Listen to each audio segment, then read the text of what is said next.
No elegimos quiénes somos. Y sin embargo, todo en nuestra vida depende de eso. Desde el primer aliento, el hombre arrastra una forma interior que no ha escogido, una manera de sentir, de reaccionar, de ver el mundo.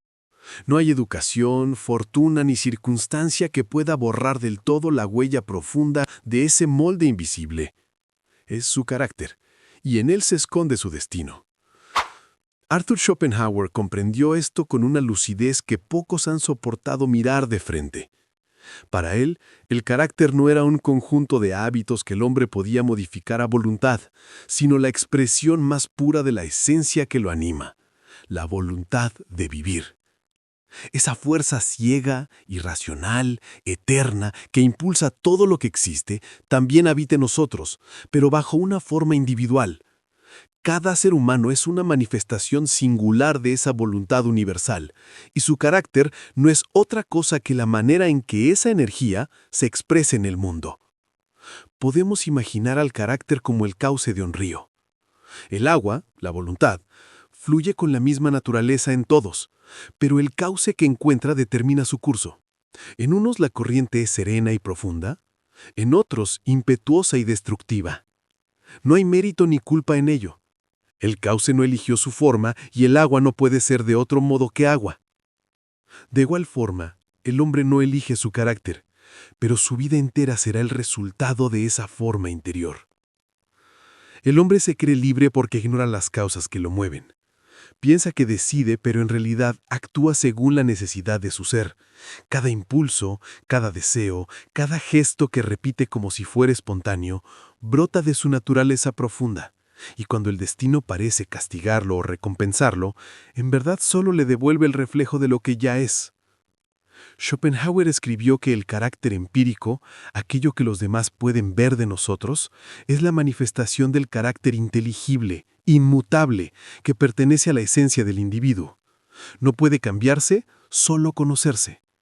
En esa idea, que parece tan fría, hay sin embargo una forma de liberación.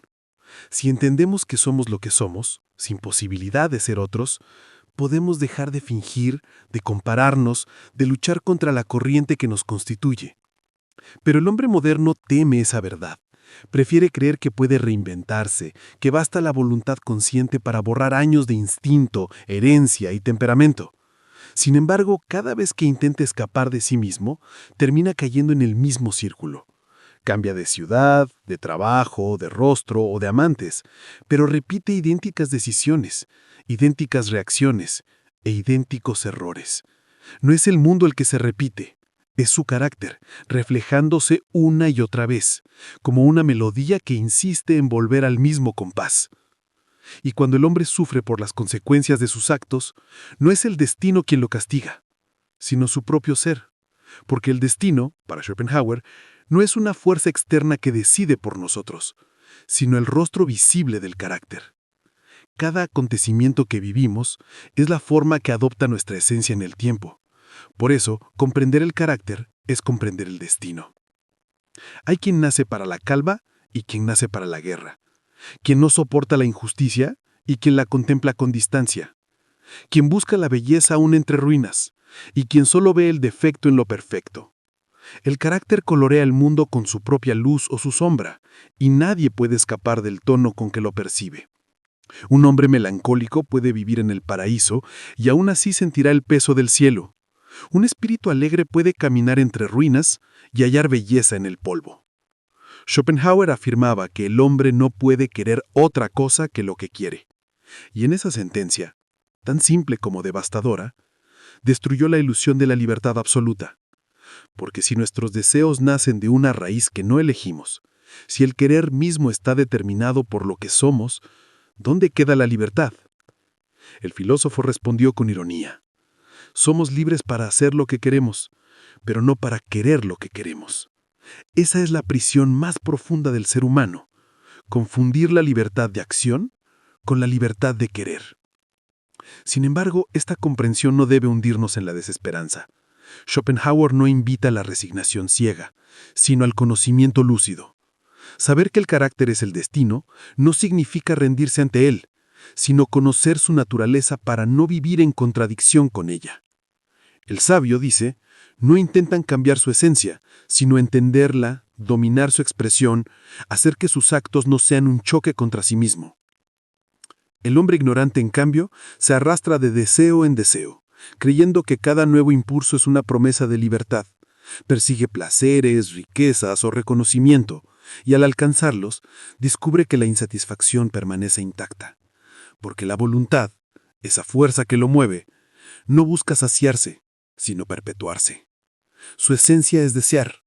Por eso, cuanto más obtiene, más hambre siente. Así, el carácter se convierte también en el espejo del sufrimiento.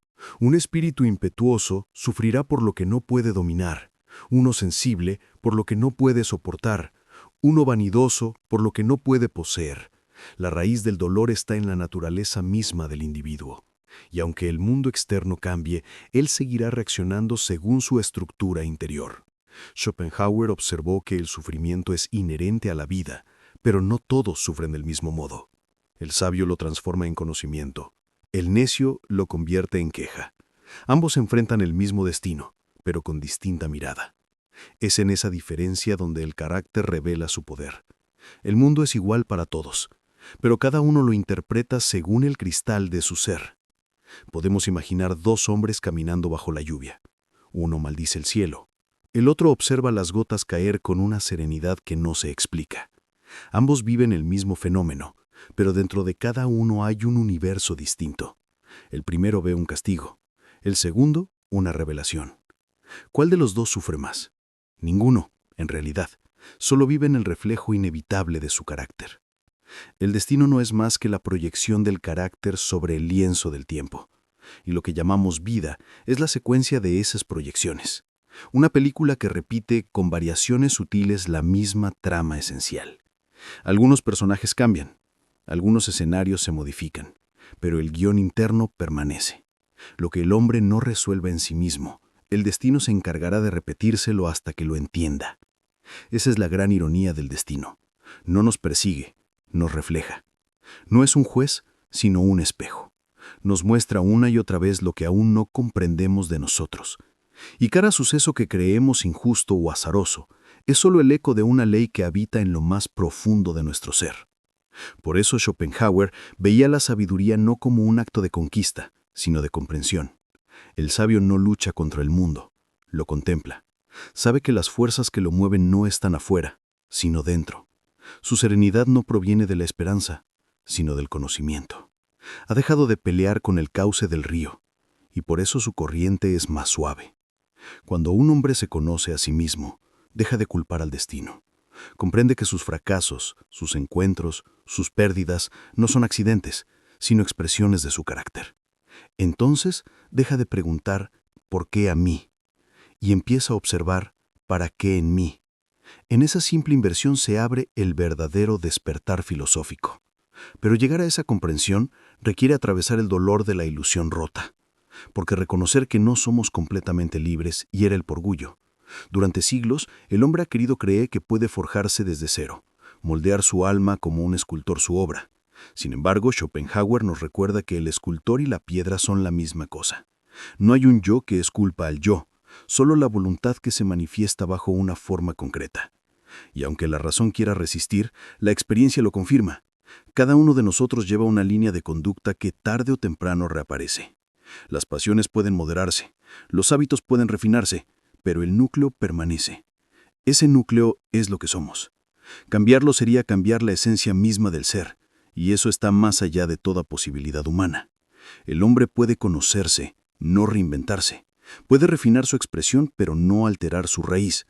El carácter es su firma, su nota única en la sinfonía de la existencia. Y como toda nota, no puede sonar fuera de su tono sin perder sentido.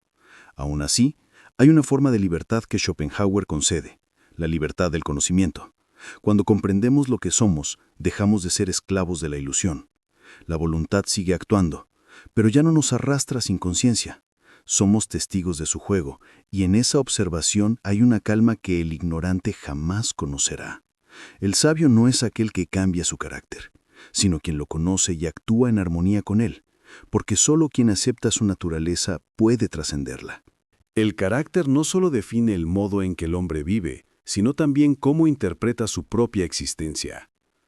Quien posea un espíritu sereno verá en el mundo un orden secreto. Quien tiene el alma turbulenta solo percibirá caos. El mismo acontecimiento puede ser una tragedia o una enseñanza, según el temperamento que lo observa. Así, cada destino humano es un espejo interno.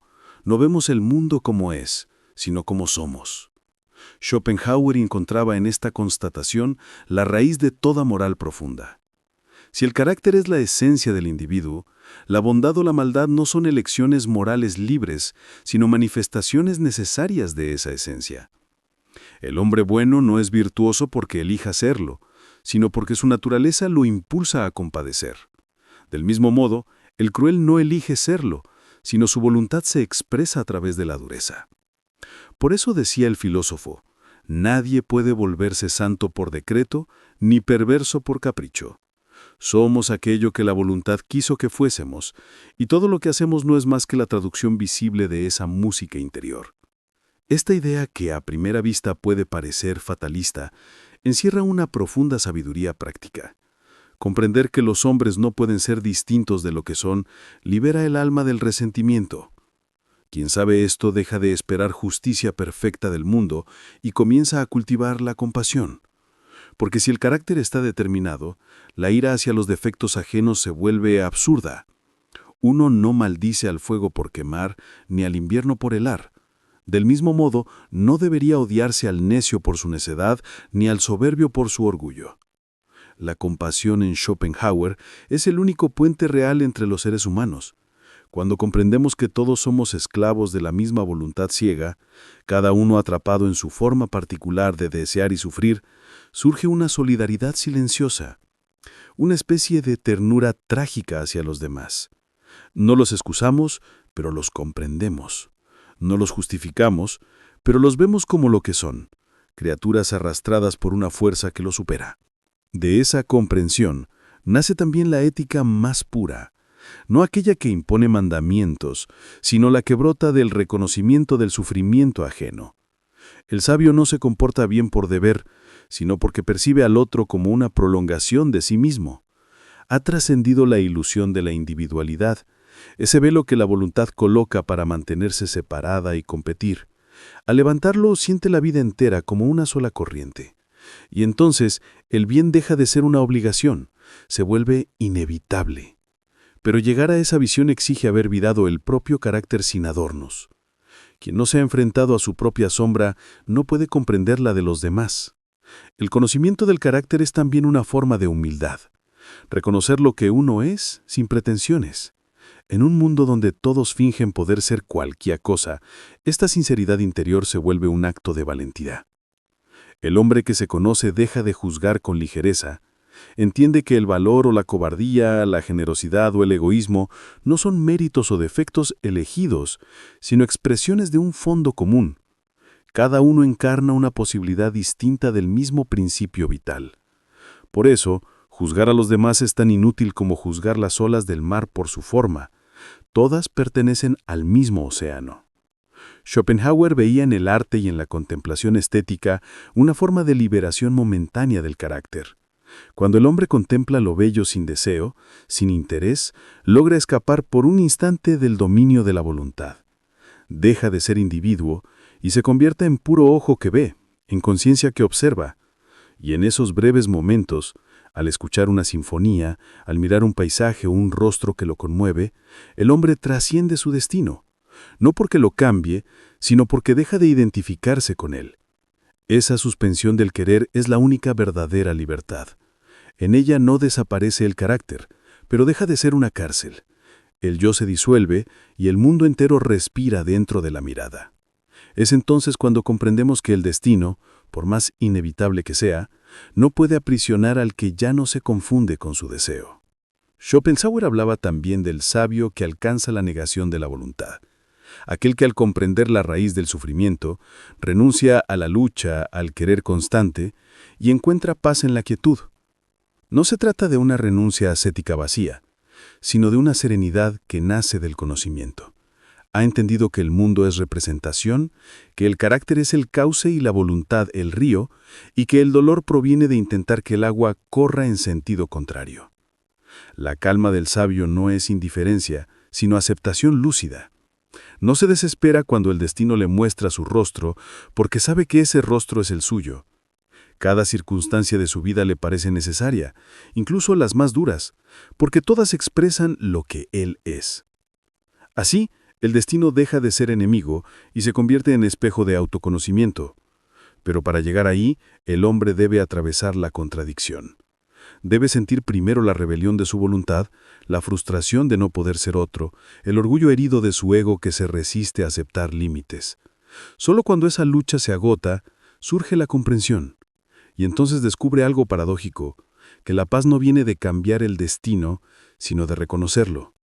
El carácter es en última instancia el lenguaje que la existencia utiliza para hablarnos. Cada rasgo, cada inclinación, cada límite es una palabra de ese idioma secreto. Cuando aprendemos a leerlo, entendemos que nada en nosotros es casual, que incluso lo que llamamos defecto cumple una función precisa en la obra total que somos. No hay luz sin sombra, ni firmeza sin fragilidad. El carácter contiene su propio equilibrio, aunque a menudo nos parezca injusto o incompleto.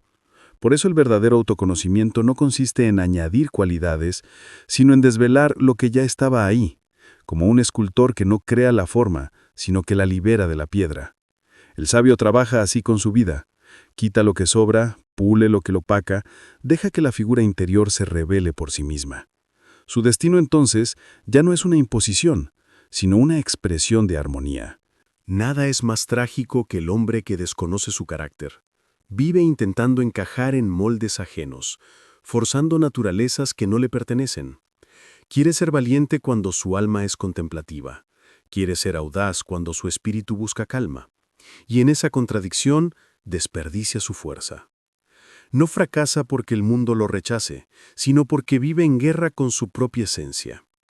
Aceptar el carácter no es rendirse, es empezar a vivir de acuerdo con la verdad. La flor no se culpa por no ser árbol, ni el río por no ser mar. Cada ser cumple su destino siendo plenamente lo que es. Solo el hombre, dotado de razón y vanidad, se niega a aceptar su forma, y en esa negación sufre más que ninguna otra criatura. El conocimiento del carácter nos devuelve la simplicidad perdida. Nos enseña a actuar según nuestra naturaleza, no contra ella. A buscar aquello que nos pertenece y soltar lo que no. A elegir los caminos donde nuestras virtudes florecen, no donde nuestras carencias nos humillan. La sabiduría, en este sentido, no es más que el arte de caminar por el sendero que corresponde a nuestra esencia. El hombre sabio no se pregunta qué podría haber sido, sino qué es, y en esa pregunta encuentra su destino. Sabe que todo lo que ha vivido, las alegrías, los fracasos, las pérdidas, no fueron accidentes, sino revelaciones. Cada experiencia fue necesaria para mostrarle un aspecto de su propio carácter, y así, su vida entera se convierte en un espejo de conocimiento. El necio, en cambio, sigue creyendo que el mundo conspira contra él. Busca culpables, inventa azares, se queja del destino. No entiende que el destino no lo persigue, sino que lo acompaña, que cada obstáculo, cada caída, cada repetición de un mismo error es la voz de su carácter intentando hablarle. Schopenhauer, con su lucidez casi dolorosa, veía en esta comprensión el inicio de la verdadera libertad interior. Porque cuando el hombre deja de resistirse a lo inevitable, empieza a actuar con sabiduría. Su energía ya no se dispersa en la lucha inútil, sino que se concentra en la aceptación. Y en esa aceptación hay poder, porque quien acepta lo que es, deja de ser esclavo de lo que teme. Aceptar no significa conformarse, significa mirar el propio destino con serenidad, sin exigirle que sea distinto. Significa entender que la voluntad universal ha elegido esta forma para manifestarse, y que resistirse a ella es resistirse a la vida misma. Cuando esa comprensión se instale en el alma, todo adquiere una nueva claridad. El sufrimiento ya no parece castigo, sino revelación. El placer deja de ser meta y se convierte en respiro. El destino, en lugar de enemigo, se vuelve maestro. Quizás por eso los sabios parecen tan tranquilos ante lo incierto. No porque sepan lo que ocurrirá, sino porque comprenden que, ocurran lo que ocurra, será la expresión de lo que son. Han hecho las paces con su propio cauce. Y así, la vida fluye sin violencia, como un río que al fin acepta su forma. El carácter, decía Schopenhauer, es inmutable, pero la comprensión de ese carácter puede crecer sin límite. En ese crecimiento está la verdadera tarea del hombre. No se trata de huir del destino, sino de iluminarlo desde dentro, de vivirlo con tal lucidez que deje de ser una carga y se vuelva sentido. Cuando llegamos a ese punto, ya no preguntamos por qué nos suceden las cosas, sino qué nos muestran de nosotros. El dolor se convierte en un espejo, la pérdida en una enseñanza, el fracaso en un signo de dirección. Todo adquiere coherencia dentro del gran tejido de la voluntad. Y el hombre, por primera vez, siente que está exactamente donde debe estar. Entonces el destino deja de ser destino, se vuelve vida, pura y simple, sin necesidad de explicación. El sabio no necesita promesas de otra existencia, ni recompensas futuras.